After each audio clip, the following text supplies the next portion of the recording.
मैंने ये सिचुएशन जो चलने की है 3 दिन चलने की, अपने पेरेंट्स को यहाँ पे आके बताई है। वहाँ पे हमने पैनिक नहीं किया जब तक मैं नहीं आ पाई, और हमें वापस जाना पड़ेगा वरना हमारा लॉस बहुत हो जाएगा पढ़ाई का। हमारे साथ हैं यूक्रेन से लौटी हैं मुस्कान सिद्दीकी, MBBS की प्रथम वर्ष की छात्राएं हैं।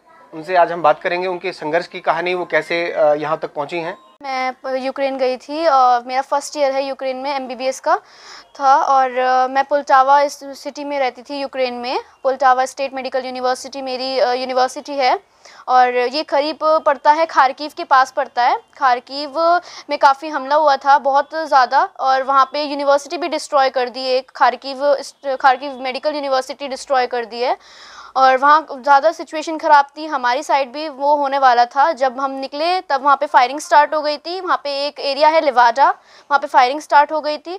वहाँ पे 2-3 एक्सप्लोजन्स हो गए, तो हमने डिसाइड किया कि हमें जल्दी निकल जाना चाहिए। हम लोग निकले, और हम लोग करीब 26 फरवरी में वहाँ से निकले थे। 3 दिन हमें पोलैंड के बॉर्डर तक पहुँचने में लगा।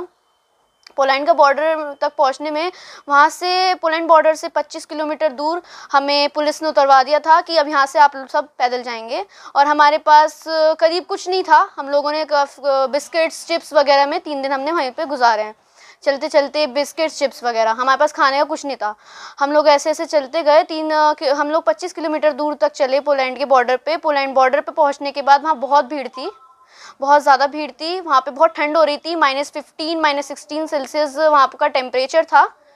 और हम लोग वहाँ पे फिर वहाँ पे बहुत ज़्यादा मुश्किल का सामना करना पड़ा हमें। 3 दिन हमारे बहुत वैसे गुजरे, लेकिन जब हम पोलैंड पहुँच गए तो हमें लगा कि वहाँ पे हमारी एम्बेसी, हमारी गवर्नमेंट ने हमारा काफ़ी साथ दिया है। वहाँ पे हमारी इंडियन एम्बेसी ने काफ़ी अच्छा मैनेजमेंट था वहाँ पे। उधर हमारे मील्स का, हमारी हर चीज़ का काफ़ी अच्छा ध्यान रखा जा रहा था वहाँ पर। वहाँ पे मैंने 3 दिन स्टे किया। 3 दिन स्टे के बाद मेरी फ़्लाइट थी। क्या आपको ये लगा कि हम इंडिया पहुँच पाएंगे या नहीं पहुँच पाएंगे? कभी ऐसा फील हुआ जैसा माहौल वहाँ पर चल रहा था, मिसाइल्स बरस रही थी, बमबारी हो रही थी? हाँ, ऐसा लगा था हमें, क्योंकि एयरपोर्ट सारे डिस्ट्रॉय हो गए थे।